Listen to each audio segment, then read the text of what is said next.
قابل احترام معززین، میرے مسلمان بھائیوں، ساتھیوں، دوستوں، آج ہم سب یہاں پر ایک خوشی کے موقع پر جمع ہیں۔ الحمدللہ رمضان المبارک کا برکتوں والا مہینہ اور نماز تراویح میں قرآن پاک کا مکمل ہونا بہت بڑی سعادت کی بات ہے۔ اس سے بڑھ کر کوئی اور خیر اور اس سے بڑھ کر کوئی اور فضل اور کرم نہیں ہو سکتا۔ اس پر اللہ تعالیٰ کا جتنا ہم شکر ادا کریں کم ہے۔ جتنے بھی ساتھیوں نے ماشاءاللہ تراویح بجماعت ادا کی اور قرآن پاک مکمل سنا، اس پر اللہ کا شکر ادا کرے، کیونکہ یہ اللہ کا بہت بڑا انعام ہے، اللہ کا بہت بڑا کرم اور فضل ہے کہ اللہ تعالیٰ نے توفیق عطا فرمائی اور ہم نے بجماعت تراویح کی نماز ادا کی اور اللہ کا عظیم قرآن محبوب کلام ہم نے سماعت کیا۔ جتنا اللہ کا شکر ادا کریں گے اتنے ہی زیادہ اللہ تعالیٰ اپنا قرب عطا فرمائیں گے۔ لئن شکرتم لازیدنکم، اللہ کا یہ وعدہ ہے کہ اگر اللہ کا شکر ادا کیا جاتا رہے گا تو اللہ تعالیٰ اس نعمت پہ مزید اضافہ فرمائیں گے۔ بھئی توجہ رکھیں گے، بھئی اس طرح متوجہ رہیں گے تو انشاءاللہ مختصر بات ہوگی۔ اگر آپ لوگ توجہ دیں گے تو میں 15 سے 20 منٹ میں بات ختم کر دوں گا، اور اگر آپس کی گفتگو میں لگے رہو گے تو انشاءاللہ 1 گھنٹہ گفتگو چلے گی۔ اب آپ کی مرضی ہے، صحیح ہے نا بھائی؟ توجہ ہوگی تو 15 سے 20 منٹ انشاءاللہ، اور اگر گفتگو رہے گی ظاہر ہے میری بھی توجہ بٹی رہے گی، میں بھی کبھی نکلوں گا اس طرف تو کبھی حیدرآباد کی طرف تو کبھی کراچی کی طرف، کبھی نواب شاہ کی طرف، اور پھر واپس آنے میں وقت لگے گا، یوں گھنٹہ گزر جائے گا۔ اب آپ کی مرضی ہے، توجہ ہے بھائی؟ ایک تو پہلے مسئلہ عرض کرنا چاہتا ہوں، پھر انشاءاللہ تھوڑی سی فضیلت اور تھوڑی سی بات کر کے انشاءاللہ بات کو ختم کریں گے۔ دیکھیں جی، اللہ رب العالمین ہمیں رمضان کا مبارک مہینہ نصیب فرماتے ہیں۔ اس میں ایک تو ہم پر تراویح میں قرآن پاک کو سننا لازم ہوتا ہے، واجب ہوتا ہے کہ رمضان میں ہر مسلمان تراویح میں قرآن پاک مکمل سنے، اور اگر وہ قرآن مکمل نہیں سن رہا تو اس سے بڑی بدنصیبی، محرومی کی بات اور کوئی نہیں ہو سکتی۔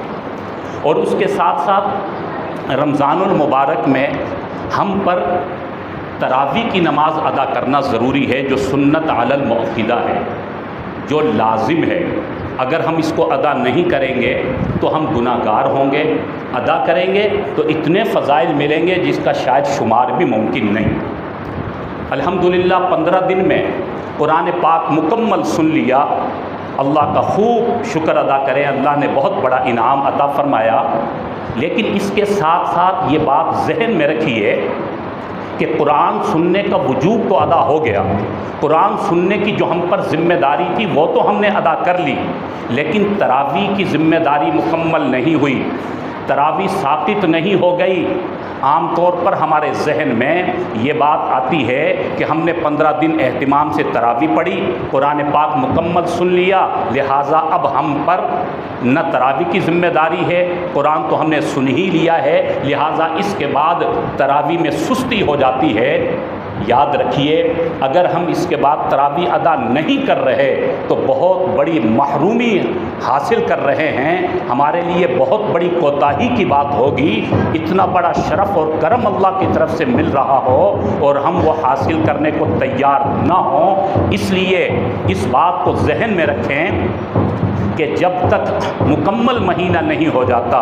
تراویح ہم نے ادا کرنی ہے۔ البتہ آپ نے الحمدللہ قرآن مکمل سن لیا، اب اس کے بعد آپ کا سفر ہے، آپ کراچی سفر پر جا رہے ہیں، بعض تاجر حضرات ہیں، بعض حضرات کا عمرے کا سفر ہوتا ہے، بعض حضرات اپنی مصروفیات میں ہوتے ہیں۔ اب یہ ہے کہ قرآن تو آپ نے سن لیا، اب آپ کراچی ہیں، حیدرآباد ہیں یا میر پور خاص کی کسی بھی مسجد میں تراویح ادا کر لیں گے، اور سپارہ کوئی بھی آپ کو ملے یا سپارہ نہیں بھی ملا، آپ نے علم طرح سے تراویح ادا کر لی، لہٰذا آپ کی تراویح ہو جائے گی، اور قرآن الحمدللہ آپ سن چکے، اس لیے آپ کے قرآن میں کہیں کوئی کمی نہیں رہے گی۔ اس بنیاد پر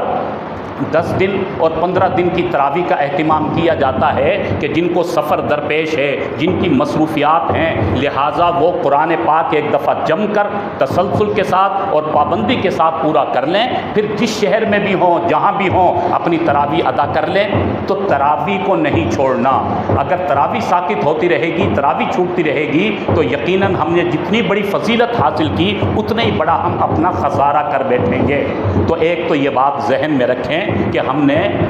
انشاءاللہ پورے مہینے تراویح ادا کرنی ہے، پھر چاہے ہم اپنے گھر کی چھت پر ترتیب بنا لیں، علم طرح سے تراویح ہو، اگر مسجد میں جا کر ادا کر لیں گے تو اور اچھی بات ہے، نور علی نور، ایک سپارہ اور سن لیں گے، ہمارے لیے اس میں بھی یقیناً بڑھ چڑھ کر ثواب ہوگا، ہر عمل 70 گنا بڑھا کر اس کا اجر دیا جاتا ہے۔ اس لیے تراویح کا اہتمام پورے مہینے کرنا ہے۔ اور بھائی یہ جو قرآن پاک ہمیں تراویح میں سنایا جا رہا ہے، یہ قرآن پاک کتاب انقلاب ہے، یہ قرآن کتاب تاثیر ہے، یہ قرآن پاک ہمارے لیے زندگی گزارنے کے طور طریقے سکھانے کے لیے نازل ہوا۔ یہ قرآن پاک صرف تراویح میں سننے کے لیے، یا صرف قرآن خوانی کے لیے، یا صرف برکات حاصل کرنے کے لیے صرف نازل نہیں ہوا، بلکہ اللہ نے اس قرآن کو ایک دستور بنا کر، ایک منشور بنا کر، کتاب ہدایت بنا کر، ہدی للعالمین بنا کر، شفاء لما فی الصدور بنا کر، زندگی گزارنے کے طور طریقے سکھانے والا بنا کر اللہ نے اس قرآن کو نازل کیا ہے۔ اس کو ہم فقط تلاوت کا ذریعہ نہ سمجھیں، بلکہ یہ پورا دستور حیات ہے، یہ قرآن پورا ضابطہ حیات ہے، یہ قرآن ہماری انفرادی زندگی کو بھی بنانے کے لیے آیا، یہ قرآن ہماری اجتماعی زندگی کو بھی بنانے کے لیے آیا، یہ قرآن ہمارے گھر کے معاملات کو بھی سمجھانے کے لیے آیا، یہ قرآن ہماری تجارت کو سمجھانے کے لیے، ہماری معیشت کے راز ہمیں بتلانے کے لیے، کامیابی کا راستہ بتلانے کے لیے کہ معاشرے میں ہم نے کس طرح رہنا ہے، ہماری انفرادی زندگی کس طرح ہونی چاہیے، ہماری اجتماعی زندگی کس طرح ہونی چاہیے، ہمارے آپس میں رہنا کس طرح ہے، آپس کے حقوق کس طرح ہے، آپس میں ایک دوسرے کا تعلق کیسا ہونا چاہیے، معاملات اور معاشرت اور معیشت اور عدالت، زندگی کے ہر دور کے لیے اللہ نے یہ قرآن ہمیں عطا فرمایا ہے۔ امت مسلمہ نے جب سے قرآن کو فقط تلاوت کا ذریعہ سمجھا اور غلافوں میں بند کر کے الماریوں میں سجا دیا، اس وقت سے یہ امت میرے بھائیوں مغلوب ہوتی چلی گئی، غیر اس پر مسلط ہوتے چلے گئے۔ وہ معزز تھے زمانے میں مسلمان ہو کر، وہ صحابہ اکرام، وہ تابعین، تبع تابعین، وہ معزز تھے زمانے میں مسلمان ہو کر، ہم خوار ہوئے اس زمانے میں تاریک قرآن ہو کر۔ ہم نے قرآن پاک کو جب ترک کیا، قرآن کے طریقوں کو، قرآن کی تہذیب کو، قرآن کے سلیقے کو ہم نے اور قرآن کے تمدن کو ہم نے فراموش کیا، تو پھر ہم مغلوب ہوتے چلے گئے، ہم ذبح حالی کا شکار ہوتے چلے گئے۔ میرے بھائیوں، آج جو ہمیں محرومیاں نظر آ رہی ہیں، آج ہمیں معاشرے میں بگاڑ نظر آ رہا ہے، جو ہمیں ناہمواریاں نظر آ رہی ہیں، جو بے سکونیاں نظر آ رہی ہیں، ہر آدمی بیچارہ بے برکتی کا رونا روتے نظر آ رہا ہے، ہر انسان بیچارہ کسی نہ کسی الجھن میں مبتلا ہے، کسی نہ کسی ٹینشن میں مبتلا ہے، کوئی نہ کوئی پریشانی ہر انسان کو کھائے چلی جا رہی ہے، کوئی کسی ٹینشن میں، کوئی کسی مسئلے میں ہے۔ یہ سب اسی لیے میرے بھائیوں ہم نے اس روشنی کو چھوڑا جو روشنی ہمیں راستہ دکھانے کے لیے آئی، ہم نے اللہ کے اس قرآن کو فراموش کیا جو قدم قدم پر ہماری رہنمائی کے لیے موجود ہے، ہم نے غیروں کے طریقے اختیار کیے، غیروں کی تہذیب کو اختیار کیا، اس لیے آج ہم پریشان بے سکون ہوتے چلے گئے، اور آج ہماری زندگی میں مختلف قسموں کے ٹینشن آتے چلے گئے۔ میرے بھائیوں، اگر ہم نے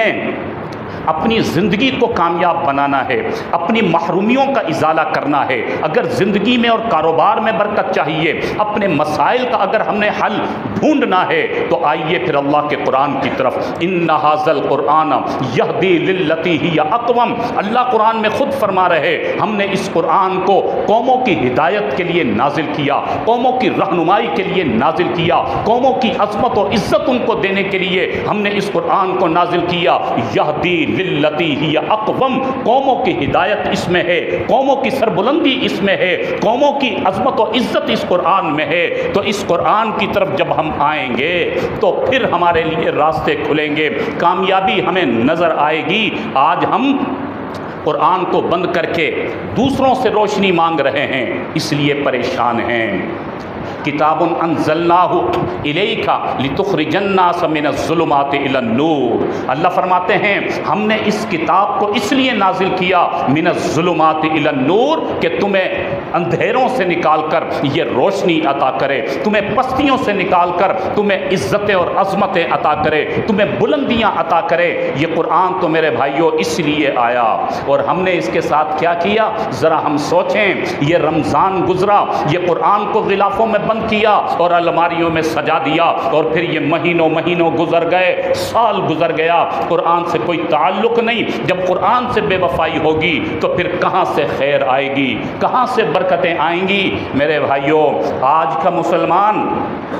برکت کو چھوڑ کر کثرت کے پیچھے بھاگ رہا ہے۔ ایک برکت ہے اور ایک کثرت ہے، برکت اور کثرت، بس یہ دو چیزیں جس کو سمجھ میں آ جائیں وہ کامیاب ہے۔ آج کا مسلمان سمجھتا ہے میری کامیابی کثرت میں ہے، کثرت میں ہے، مال کی کثرت، دولت کی کثرت، دنیا کے جاہ و جلال کی کثرت اور دنیا کے اسباب کی کثرت، زیادہ سے زیادہ میرے پاس دنیا آ جائے۔ میرے بھائیوں، دنیا کی کثرت میں کامیابی نہیں ہے، اللہ نے برکت میں کامیابی رکھی ہے، اللہ نے اس برکت میں عظمت رکھی ہے۔ اللہ سے برکت کو مانگنا ہے۔ صحابہ کرام کثرت نہیں مانگا کرتے تھے، اللہ سے برکت مانگا کرتے تھے۔ یا اللہ ہماری زندگی میں برکت پیدا فرما، ہماری اولاد میں برکت پیدا فرما، ہمارے مال میں برکت پیدا فرما، زندگی کے ہر معاملے میں برکت پیدا فرما۔ انہوں نے اللہ سے برکت کو مانگا تو اللہ نے پھر انہیں اسباب نہ ہونے کے باوجود کامیابیاں عطا فرمائی۔ ان کے پاس اسباب نہیں تھے لیکن زندگیوں میں سکون تھا، راحت اور اطمینان اللہ نے ان کو عطا فرمایا کہ انہوں نے اللہ سے برکت کو مانگا۔ اور آج ہم برکت کو چھوڑ کر اللہ سے کثرت مانگ رہے ہیں، اور جتنا زیادہ کثرت کے پیچھے دوڑتے چلے جا رہے ہیں اتنا ہی زیادہ بے سکون ہوتے چلے جا رہے ہیں، اتنے ہی زیادہ ہم پریشان ہوتے چلے جا رہے ہیں۔ میرے بھائیو، اللہ سے مانگا کریں یا اللہ ہمیں برکت عطا فرما۔ صحابہ کرام رضوان اللہ علیہم اجمعین فرمایا کرتے ہیں کہ ہماری زندگی میں بھی حالات آئے، بڑے بڑے مسائل آئے، زندگی میں آزمائشیں آئی، بیماریاں بھی آئی، بڑے بڑے کٹھن مراحل بھی آئے، لیکن فرمایا کہ جب بھی زندگی میں کوئی بھی مسئلہ آیا اللہ کی طرف رجوع کیا، اللہ سے مانگنا سیکھا، 2 رکعت نماز نفل ادا کی اور اپنی جبینوں کو اللہ کے حضور جھکایا۔ فرمایا کہ پھر اللہ کے حضور ہاتھ اٹھا کر اپنے مسئلوں کا حل مانگا، اللہ کی طرف رجوع کیا، اللہ کی ذات پر یقین کیا۔ فرمایا کہ ہاتھ ابھی ہم اپنے چہروں پر پھیر نہیں پاتے تھے، اللہ ہمارے مسئلوں کو حل فرما دیا کرتا تھا۔ آج میرے بھائیوں، ہم چونکہ اسباب کے پیچھے دوڑ رہے ہیں، زندگی میں کوئی بھی مسئلہ، کوئی بھی پریشانی آ جائے تو ہم پھر اسباب کے پیچھے جاتے ہیں، دنیا کے اسباب میں اپنے لیے راحت اور کامیابی تلاش کرتے ہیں۔ اللہ سے مانگے، اسباب سے زیادہ مسبب الاسباب سے اپنے تعلق کو مضبوط کریں کہ اسی میں ہمارے لیے کامیابی ہے۔ حدیث مبارکہ مجھے ذہن میں آئی کہ اپنے گھروں کے ماحول کو اگر اچھا بنانا ہے تو سب سے پہلے اپنے گھروں میں قرآن کا ماحول بنائیں، قرآن پاک کی تلاوت کا ماحول بنائیں۔ جب قرآن روزانہ ہمارے گھروں میں کھلنا شروع ہو جائے گا تو پھر قرآن کی انقلابی تاثیر آنا شروع ہوگی، پھر قرآن کی برکات حاصل ہوں گی۔ میں بات برکت کی کر رہا تھا، برکت حاصل کرنے کا سب سے بہترین ذریعہ یہ اللہ کا قرآن ہے، بشرطے کہ اس کے ساتھ وفا ہو، بشرطے کہ اس کے ساتھ تعلق مضبوط ہو، اس کو ہم اپنے سینے کے ساتھ لگا کر رکھیں، اس کو پیٹھ پیچھے نہ رکھیں بلکہ ہر دم اپنے سینے کے ساتھ لگا کر رکھیں، اس کی تعلیمات کو سمجھیں۔ جب روزانہ گھر میں قرآن پاک کی تلاوت ہوگی، روزانہ گھر میں قرآن کھلے گا تو پھر گھر میں روشنی بھی ہوگی، گھر میں برکت بھی آئے گی اور اللہ کی طرف سے رحمتوں کا نزول بھی ہوگا۔ حضور اکرم صلی اللہ علیہ وسلم نے ارشاد فرمایا کہ جس گھر میں قرآن کی تلاوت ہوتی ہے، قرآن پاک پڑھنے والا قرآن پڑھتا ہے، وہ گھر کا کوئی مرد ہے یا گھر کی کوئی خاتون ہے، جب قرآن پاک کی تلاوت شروع ہوتی ہے تو اللہ کا حکم ہوتا ہے، جنت سے ایک نور کا خیمہ آتا ہے اور اس گھر پر سایہ فگن کر دیا جاتا ہے، اس گھر پر لگا دیا جاتا ہے جس گھر میں قرآن کی تلاوت ہو رہی ہے، جس گھر میں اللہ کا قرآن پڑھا جا رہا، یا جس دکان میں یا جس فیکٹری میں یا جس آفس کے اندر کوئی بھی اللہ کا بندہ قرآن کی تلاوت کر رہا ہے، فرمایا حضور علیہ السلام نے کہ اس گھر پر وہ جنت کا نور کا خیمہ اس کے گھر پر سایہ فگن کر دیا جاتا ہے، اور پھر اللہ کی طرف سے رحمتوں کا نزول شروع ہو جاتا ہے، اور فرمایا کہ روزانہ آسمان سے فرشتوں کی ایک جماعت اترتی ہے اور وہ تلاش کرتی ہے کہ کوئی ایسی جگہ مل جائے جہاں اللہ کا قرآن پڑھا جا رہا ہو، جہاں قرآن کی تلاوت ہو رہی ہو، پھر انہیں ایک گھر میں یا کسی فیکٹری میں یا کسی آفس میں انہیں وہ جنتی خیمہ نظر آتا ہے، وہ اپنے ساتھیوں کو بلاتے ہیں، آ جاؤ بھائی ہمیں ہماری منزل مل گئی، وہ دیکھو فلاں گھر، وہ میر پور خاص وہ فلاں بندے کا وہ خوش نصیب گھر ہے جس گھر میں قرآن کی تلاوت ہو رہی ہے، وہ گھر کا فرد یا گھر کی خاتون جو قرآن کی تلاوت کر رہی ہے اور جنتی خیمہ وہاں سایہ فگن ہے۔ فرمایا کہ وہ سارے فرشتے اکٹھے ہو کر اس گھر پر نزول کر جاتے ہیں۔ اللہ اکبر، وہ کیسا عظیم گھر ہو کہ جس میں جنتی رحمت کے فرشتوں کا نزول ہو گیا اور جنتی خیمہ سایہ فگن ہو گیا۔ جتنی دیر تک قرآن کی تلاوت ہوتی رہتی ہے، فرمایا کہ وہ جنتی خیمہ بھی سایہ فگن رہتا ہے، رحمت کے فرشتے بھی موجود رہتے ہیں، اور اللہ کی رحمتوں کی آبشاریں بھی اسی طرح برستی رہتی ہیں۔ اور جب قرآن کی تلاوت مکمل ہو جاتی ہے تو وہ پڑھنے والا قرآن پاک کو رکھ دیتا ہے تو جنتی خیمہ بھی واپس چلا جاتا ہے، اور وہ رحمت کے فرشتے بھی واپس چلے جاتے ہیں۔ اگلے دن پھر اسی طرح قرآن کی تلاوت کا آغاز ہوتا ہے، فرمایا پھر یہی معمول ہوتا ہے، اسی طرح جنتی خیمہ اور اسی طرح رحمت کے فرشتوں کا نزول۔ فرمایا ہمارے نبی اکرم صلی اللہ علیہ وسلم نے کہ جب تک یہ سلسلہ چلتا رہے گا اسی طرح اللہ کی طرف سے رحمتوں کی آبشاریں برستی رہیں گی۔ میرے بھائیوں، اس حدیث سے یہ پتہ چلا کہ اگر ہمیں اپنے گھر کے ماحول کو درست کرنا ہے، اپنے گھر کے اندر ہم چاہتے ہیں برکت کا سما ہو جائے، ہمارے گھر سے نحوستیں ختم ہو جائیں، ہمارے گھر سے شیطانی اثرات ختم ہو جائیں، اور جو یہ بے برکتی اور نا اتفاقی بڑھتی چلی جا رہی ہے یہ ختم ہو کر گھروں میں محبتیں آ جائیں، آپس کا تعلق پیدا ہو جائے اور برکتیں آ جائیں، تو اس کے لیے میرے بھائیوں سب سے بہترین اور آسان نسخہ یہ ہے کہ اللہ کے قرآن کو معمول میں لے کر آئیں، اللہ کے قرآن کی تلاوت کا معمول بنائیں۔ جب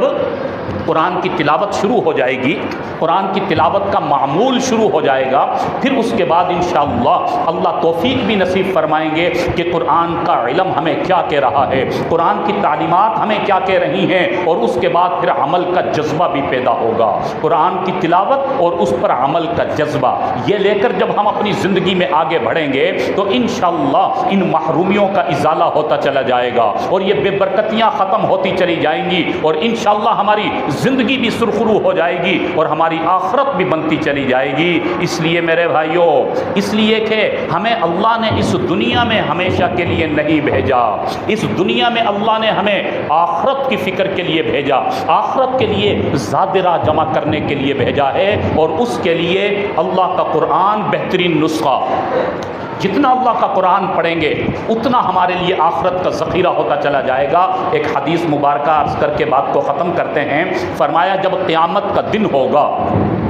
اور ساری دنیا کے لوگ میدان محشر میں جمع ہوں گے، نفسا نفسی کا عالم ہوگا، سورج سوا نیزے پر ہوگا، زمین تانبے کی ہوگی، تپ رہی ہوگی، اور ہر انسان اپنے اپنے گناہوں کے بقدر پسینے میں ڈوبا ہوا ہوگا۔ یوم یفر المرء من اخیہ وامہ وابیہ وصاحبتہ وبنیہ، وہ قیامت کا دن ایسا دن ہوگا کہ جب کوئی کسی کے کام نہیں آئے گا، جب باپ بیٹے سے بھاگے گا، بیٹا باپ سے بھاگے گا، شوہر بیوی سے بھاگے گا، بیوی شوہر سے بھاگے گی، بھائی بھائی سے بھاگے گا، دوست دوست سے بھاگے گا، کوئی کسی کے کام نہیں آئے گا۔ ایسا نفسا نفسی کا عالم، ہر انسان اپنا بھلا چاہے گا، یا اللہ میرا کچھ ہو جائے، یا اللہ میرا بھلا ہو جائے۔ ایسا نفس نفسی کے عالم میں جب ساری دنیا کے لوگ پریشان حال جمع ہوں گے، ہمارے نبی اکرم صلی اللہ علیہ وسلم نے فرمایا اللہ قرآن پاک کو ایک حسین نوجوان کی شکل عطا فرمائیں گے۔ یہ قرآن پاک ایک خوبصورت انسان کی شکل میں ایک بلند ٹیلے پر کھڑا ہوگا اور ساری دنیا پر نظر دوڑائے گا، ساری دنیا کے لوگوں کو دیکھے گا۔ حضور علیہ السلام نے فرمایا پھر یہ قرآن کچھ لوگوں کو پہچانے گا اور نام لے کر کہے گا فلاں ابن فلاں تم کھڑے ہو جاؤ، پھر کسی اور کو مخاطب ہوگا فلاں ابن فلاں تم بھی کھڑے ہو جاؤ، فلاں تم بھی کھڑے ہو جاؤ، فلاں تم بھی کھڑے ہو جاؤ۔ اس طرح یہ قرآن پاک بہت سے لوگوں کو پہچان کر منتخب کر کے کھڑا کرے گا اور پھر اللہ کے حضور پہنچے گا اور جا کر عرض کرے گا یا اللہ یہ لوگ جن کو میں لے کر آیا ہوں یہ وہ لوگ ہیں کہ جنہوں نے دنیا میں میرے ساتھ وفا کی تھی، یا اللہ یہ وہ لوگ ہیں جو دنیا میں میری لاج رکھا کرتے تھے، یا اللہ مجھ پر عمل کرنے والے لوگ، یا اللہ میرے دفاع کرنے والے یہ لوگ تھے۔ اللہ رب العالمین فرمائیں گے میرے قرآن تم سچ کہتے ہو، اس مجمع کو الگ کر دیا جائے۔ اس کے بعد توجہ رکھیں بھائی انشاءاللہ آواز پہنچے گی۔ اس کے بعد پھر یہ قرآن اللہ کے پاس سے واپس لوٹے گا اور مجمع کی طرف کھڑے ہو کر دوبارہ پھر پہچانے گا، منتخب کرے گا، بہت سے لوگوں کا نام لے لے کر کھڑا کرے گا اور وہ مجمع لے کر اللہ کے حضور پہنچے گا۔ یا اللہ یہ وہ لوگ ہیں جو میں لے کر آیا کہ انہوں نے اپنے بچوں کو حافظ قرآن بنایا، یا اللہ یہ وہ لوگ ہیں جو خود بھی قرآن پڑھا کرتے تھے اور قرآن کی درسگاہوں کا بھی خیال کیا کرتے تھے، مدرسوں کو آباد کیا کرتے تھے، یا اللہ انہوں نے مجھ قرآن کی خدمت کی تھی، یا اللہ ہر دم یہ میرے معاون بنے رہے۔ فرمایا اللہ تعالیٰ فرمائیں گے ان کو بھی الگ کر دیا جائے۔ تفصیلی حدیث ہے جس کا خلاصہ یہ ہے کہ جتنے لوگوں نے بھی دنیا میں اس قرآن کے ساتھ تعلق رکھا ہوگا، نسبت رکھی ہوگی، اس کی لاج رکھی ہوگی، قرآن سے محبت رکھی ہوگی اور کسی بھی درجے میں قرآن سے تعاون کیا ہوگا، یہ قرآن سب کو پہچان کر نام لے لے کر کھڑا کرے گا اور پھر سب کو اللہ کے حضور لے جائے گا۔ پھر یہ قرآن عرض کرے گا یا اللہ یہ وہ لوگ جنہیں میں آپ کے حضور لے کر آیا ہوں یہ سارے وہ لوگ ہیں جو دنیا میں مجھ سے محبت کیا کرتے تھے، مجھ قرآن سے تعلق رکھا کرتے تھے، یا اللہ انہوں نے اپنے کاروبار کو میرے مطابق بنایا، یا اللہ اپنی زندگی کو میرے مطابق بنایا، یا اللہ ان کی انفرادی اور اجتماعی زندگی